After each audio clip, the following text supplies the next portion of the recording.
Good morning, everyone, and welcome into Wake and Take. It's your boy Jason, and we have some football to talk about today. It's Friday leading into week 18, so we're going to break down all the playoff clinching scenarios, as well as some records that may be broken this weekend. And then, of course, we're going to talk about Dalvin Cook going to the Ravens. So all that and more coming up on Wake and Take. So pull out your coffee, sit back, relax, and enjoy the show. Good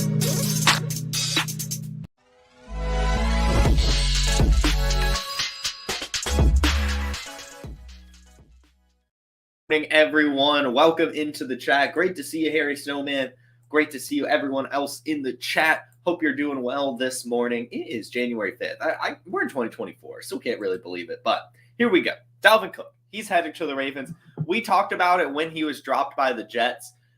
This is exactly where I thought he would go. Literally, I was like, I can't imagine another place really other than the Ravens, maybe the Cowboys, but it seems like the Ravens. It just screamed Baltimore Ravens to me, and that's exactly what happened. Now they can use Dalvin Cook instead of Gus Edwards, instead of Justice Hill. We'll see how it goes. We don't really know for sure if Dalvin Cook is washed. We know he lost a step, and we know the Jets didn't utilize him. But we don't know for sure if he was washed because the Jets failed to utilize him now. You could argue that they didn't utilize him because he's washed. But again, we don't know that for sure. So I'm very curious to see how he looks in these playoffs with the Ravens. I mean, it's a really good offense, and it's possible that he finds some new life here with the games meaning so much. With him trying to play into a contract for one more year, maybe we could see some fireworks here with Mr. Dalvin Cook on the Ravens. So it could be a fun little dart throw in the playoff fantasy leagues if you're looking for someone to get. I doubt Dalvin Cook's going to be that expensive.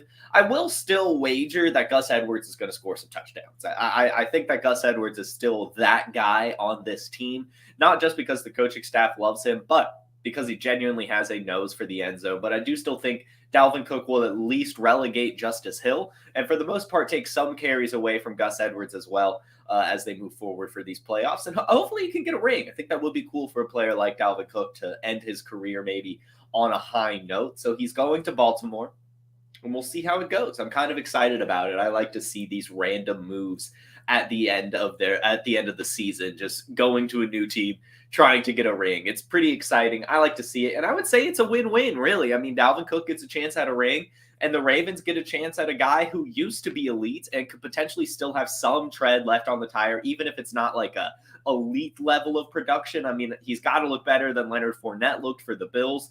And I mean, even then, he still averaged around 3-4 yards a carry with the Jets. With that bad of an offensive line and that bad of an offense, I mean, he's still got something left in him. So again, kind of fun to watch it. Let's see what happens. Let's go playoffs. Speaking of the playoffs, we might as well break down every single playoff clinching scenario for this weekend, as really that's all that's left to talk about, really, at this point in the season. And I do find it interesting. Why do I find it important and interesting? Well, I think that when you are looking for maybe your DFS lineups, maybe some of your underdog picks, the playoff important matchups lead to good success for players. I mean, these people are going out there playing their hardest to try not to end their season. They want to keep playing. So these week 18 matchups with the season on the line are the ones I love to target for, whether it be DFS, whether it be a week 18 fantasy matchup for some reason, or even just underdog picks, pick'ems in general, player props, just finding those kinds of ins and outs. So the games that really, really matter are as follows. And we'll start with the AFC. The teams that have clinched the playoffs are the Ravens, Chiefs, Browns, and Dolphins. And with the Dolphins, they can still clinch the AFC East with a win. So that division is still up in the air. The Dolphins will actually be playing the Bills this week. The winner of that game gets the AFC East. The Bills really want it because they are win and in the playoffs, whether it be the AFC East or just the playoffs in general. And then also, if they don't beat the Dolphins, they can still make it in if they tie, which is really cool. It's kind of like that Chargers-Raiders things from a few years back where both of these teams can make the playoffs with a tie. And what's even more interesting is the Dolphins would win the division with a tie. And so that could honestly just be what they want. I remember that Chargers-Raiders game was going to be a tie, but the Chargers went stupid mode and called a timeout, allowing the Raiders to kick a field goal instead of just ending the game. So I'm actually very curious to watch this game just to see if it ends in a tie, because that's a win-win for both of these teams. And the Dolphins have even more of a want to do that, more of a desire, as they can still win the division, get a higher seed with that tie. Now, they'll get an even higher seed with a win, finish above the Chiefs, but still fun to watch. But it's not just that for the Bills. Even if they're in if they win or tie, but even if they lose, they can still make it into the playoffs if Pittsburgh or Jacksonville lose or even tie, as they are half a game above those guys. And also, if they lose, they can make it into the playoffs if the Houston-Indianapolis game ends in a tie as well. So if either of those teams don't win, the Bills will go in, as they have the same record right now.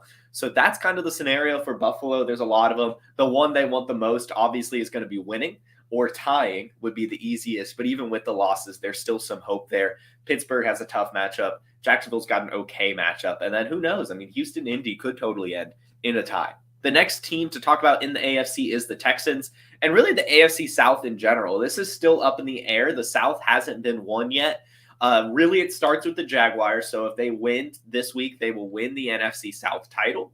But for the Colts and Texans, they are also just winning in for the playoffs. They're not win for the division, but winning in. And then either of those teams will win the division if they win and the Jaguars lose. So the AFC South is still way up for debate. And we'll see what happens here. I love that the Colts-Texans game is what it comes down to for both of those teams. If either of those teams lose, they're out. They can't make the playoffs with a loss. They need to either tie and have some losses go their way, or one of them needs to win, and that's the Colts-Texans, which are literally playing each other.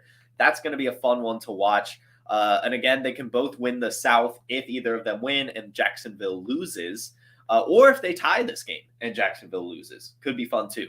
But either way, it's looking like Colts and Texans basically need to win. They can work out some stuff if they tie, but they need to win. And then kind of same for the Jaguars. They're in, basically. Like, they have a pretty high percentage to get into the playoffs. They'll win the South with a win, but if they tie, they're in if Pittsburgh loses. Or if they lose, Pittsburgh loses, and Denver loses, they're in as well. So lots of potential for the Jaguars. They should definitely be in. And the Texans and Colts, one of them should be in. I don't think it'll end in a tie. Steelers, they are in with a win and a Buffalo loss. So they're hoping the Dolphins beat the Bills. They're also in if they win and Jacksonville loses or ties. They are also in if the Pittsburgh Steelers win and the Houston Colts game ends in a tie. So that's, again, another scenario where this tie honestly has a massive implications. They're like, both the Texans and Colts can actually make the playoffs if they tie and Pittsburgh loses. So they could just go for that. They could just go for the tie and see what happens. And then also, Pittsburgh can still make it if they lose, actually. Believe it or not, even if they lose, they can still make the playoffs, but they will need Jacksonville to lose, they will need Denver to win, and they will need Houston and Indianapolis not to tie. They need one of those teams to win in order to make it with a loss. But mostly they need to win this game and still hope for another couple losses to go their way. They'll be playing the Seahawks, which also need some stuff to go their way. So that's a very important game as well. Steelers versus Seahawks, Colts versus Texans, Dolphins versus Bills. Those three games in particular have massive playoff implications this weekend. We'll be tuning into those. On the NFC side, though, we have a few teams that have already clinched, and that's the 49ers, the Lions, the Rams. And then also both the Cowboys and the Eagles have clinched the playoffs, but neither has clinched the NFC East. The Cowboys will clinch the East with a win or a Philadelphia loss, or if both of those teams tie, the Cowboys and the Eagles. And then for the Eagles, they will clinch the East if they win and Dallas loses or ties, or if they tie and Dallas loses. So East still up for grabs, probably going to go to Dallas as they just need to win. But if they lose, the Eagles could end up taking that as well. Another NFC team that actually could make the playoffs, Well, so the Falcons, I thought, could make the playoffs with a win and maybe a couple losses going their way.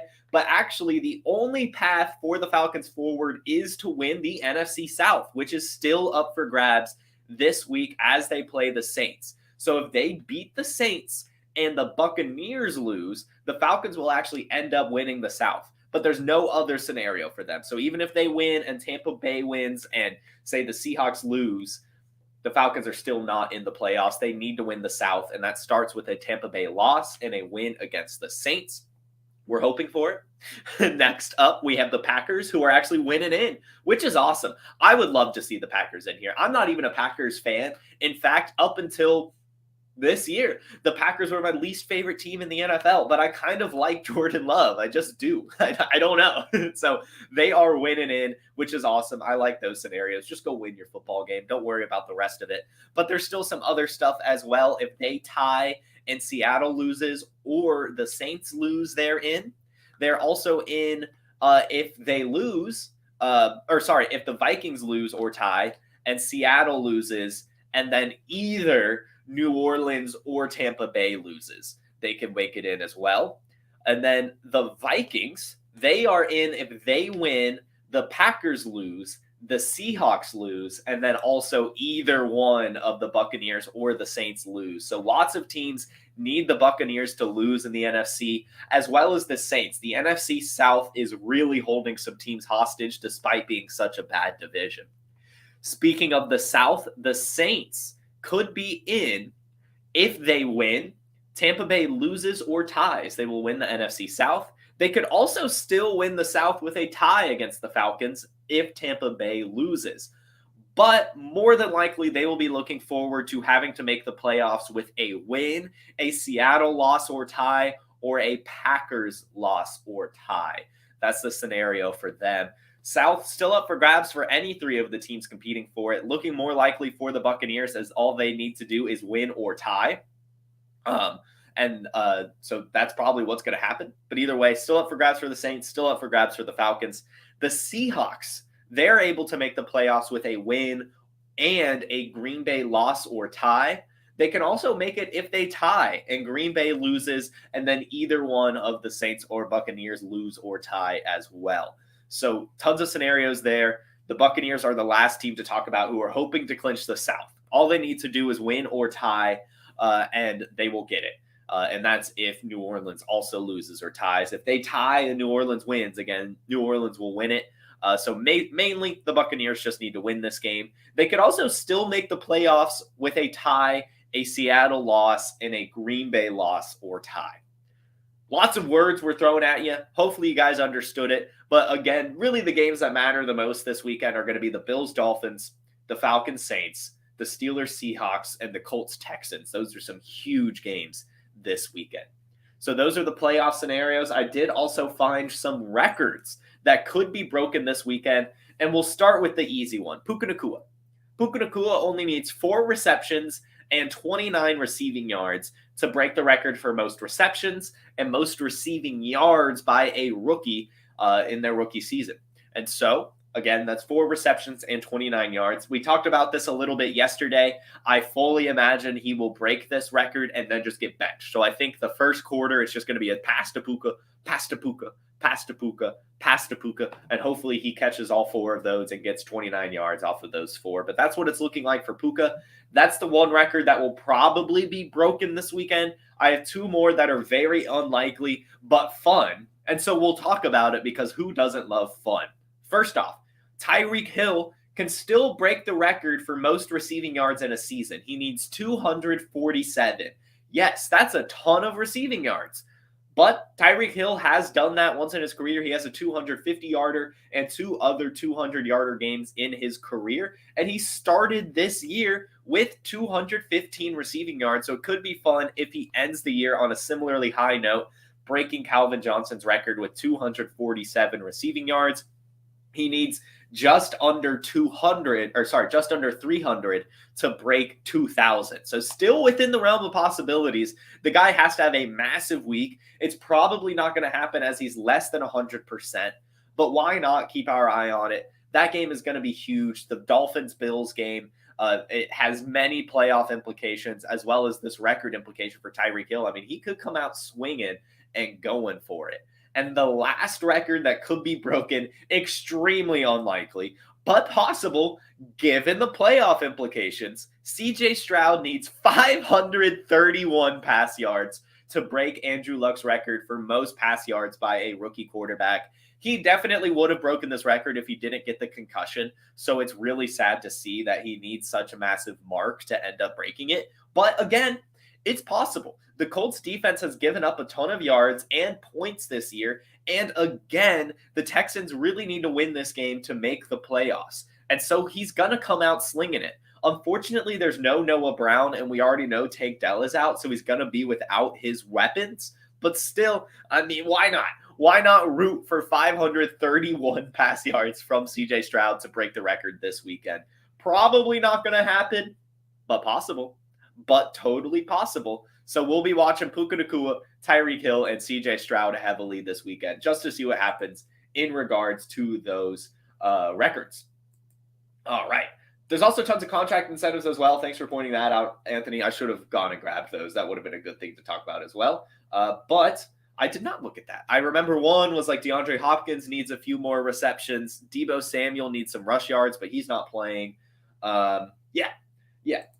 So that's that. Let's real quickly do my Pick'em League as usual, as we do here on Fridays. We'll still do it. Why not? And then I will answer some questions. So here we go. Yahoo Pick'em League. This is it. The last week of the season. What place am I in? Does it say? I'm in third. Okay. We got to go. We got to finish the season strong then. We got to get every single pick right, starting with Steelers versus Ravens. Why did I think they were playing the Seahawks? I guess it was just the playoffs in my head. Either way, Steelers, Ravens resting everyone.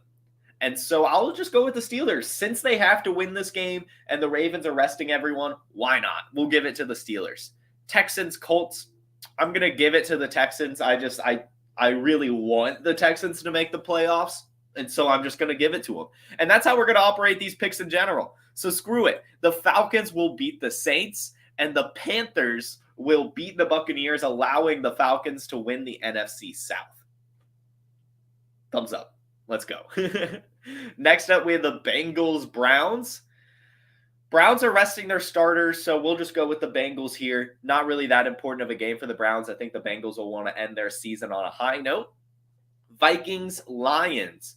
The Lions pissed off and wanting a better seed, so I think they'll actually win this game. The Vikings want to win it for sure, but I'm just going to give it to the Lions.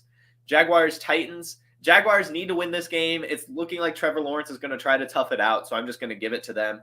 Patriots, Jets. And I also saw that this one's expected to have a lot of snow. This will probably be a terrible football game with very little points scored. And with that being said, I'm going to give it to the Jets. I think the Jets will beat the Patriots in New England, ending the season on a high note and then sending Bill Belichick away. The next game we have is the Packers-Bears. Packers need to win this game. They're going to win it. Next game we have is the Raiders-Broncos. I'm going to go with a fun one here and say the Raiders win it. Don't really know why. I think so. The Raiders have been playing some good football. The Broncos haven't, so give me the Raiders. Eagles, Giants, we're giving it to the Eagles. They've got to win this game to try to keep their NFC East title hopes alive, so we'll give it to the Eagles. Seahawks, Cardinals. The Seahawks need to win this game. They do. But something tells me the Cardinals win it. I think Kyler Murray's going to put the team on the back and beat the Seahawks in Arizona, ending the season on a high note. Chargers, Chiefs. Chiefs resting their starters, so we'll give it to the Chargers. 49ers, Rams. 49ers are resting their starters, but so are the Rams. So who has the better backup here? It's the 49ers. Sam Darnold. And we'll give a hot take here. Sam Darnold, 250 pass yards, 3 touchdowns, and only 1 turnover in this game. Actually looks pretty good. Cowboys, Commanders. We'll give it to the Cowboys. They've also got to win it. So it looks like the Cowboys will actually win the NFC East. I don't see the Commanders winning this one. And then lastly, Dolphins, Buffalo. I want to pick a tie. I really do. I really, really want to pick a tie. But if I have to pick a team, I'm going to go with the Dolphins. But remember my take. I think this game ends in a tie. I think the Dolphins and Bills will tie. But since I have to pick one, we'll go with the Dolphins. Actually, you know what? Since we have to pick one, we'll go with the Bills. I think the Bills will beat the Dolphins if I have to pick a winner. But I really think this game's going to tie. It screams tie to me. So we'll save my picks. Those are my Week 18 picks. Let me stop sharing my screen. I saw Jamie had some questions for me. So let's get into that, guys. Thanks for tuning in. Yes, Jamie says, public service announcement, Week 18 fantasy championships are stupid. Your league is dumb and needs to do better. So true. Jonathan Brooks has declared for the NFL draft with his ACL injury. Where do you see NFL teams looking at him in the draft? What rookie pick are you predicting him to go? He'll probably be a second-round rookie pick and then probably a third, fourth-round NFL draft pick. With that ACL injury, they definitely take their time on running back, and then they already devalue the position. So I think it's going to take a minute for him to get drafted, but he is definitely a good prospect. I'm excited to see where he goes. Anthony points out a couple contract incentives here. Geno gets $2 million with a playoff berth, and Jordan Love gets $500K. Okay, I might have to I'm going to change my pick. Actually, I don't know, but I'm going to change my pick. The Seahawks will beat the Cardinals. Geno Smith wants that $2 million. Oh my God, that's a lot of money. That's a lot of money on the line. Geno might come out and throw for 500 yards, 5 touchdowns. If you told me, if I were to wake up this morning and Podfather was like, I'll give you $2 million if you were to, I don't know, reach 1 million views on this video, I would do it. I would figure out my whole way to do that crap. My God, that's a lot of money on the line. Xavier Worthy, good talent or speedy bust? For me to say if he's a bust, it's going to depend on landing spot, but I am a fan of speedy players. That's my type. I love fast guys. Generally, they bust, so I would probably have to lean that way. But still, this guy had 1,000 yards as a freshman in the Big 12, and then also just had a ridiculous amount of touchdowns this season. So I like him. I like him a lot. Let's see. Which QB can you see the Steelers acquiring next season to compete and hopefully help Pickens' value? His name is Mason Rudolph. He's been playing really well, guys, especially if the Steelers make the playoffs. They honestly might just roll with Mason Rudolph. Don't count that out. Dude, the Tampa Bay versus Carolina matchup was all about the Tampa defense dominating the Carolina offense. Oh, this is totally true. I was not being reasonable when I said the Panthers would beat the Buccaneers. I only made that pick because I'm manifesting the Falcons to win the NFC South. And for that to happen, Tampa has to lose. So, buddy, the Buccaneers are losing. Let's see. Just picked Hunter Long off waivers. Can you see him having any future value in the NFL? Yes. Didn't he have a pretty solid game when what's-his-face went out? When Tyler Higbee went out? Or was that the third-string tight end? That might have been the third-string tight end. So maybe that's the guy you should pick up instead. Yeah, Harry Simmons says they won't bring in a vet. They will draft another. That's kind of what I think too, which is why I really don't think Mason Rudolph is a bad option for the Steelers, especially if they make the playoffs. He's been playing really well, guys. Really well. So anyway, that's my thoughts on that. So it looks like that's all my questions, which means we'll just get you guys out of here. Thank you guys so much for tuning in. Thank you so much for this season. The fantasy football season ended last week, but the season ends this week. So next week when we return, we'll be looking back at the year, and I'm just so thankful for you guys tuning in every single morning. It's been a ride, and I'm so thankful that I got to spend it with you guys. So I hope to see you all next week as we start looking at playoffs, start looking at 2024, start wrapping up the year, all of that fun stuff. You guys have a wonderful weekend.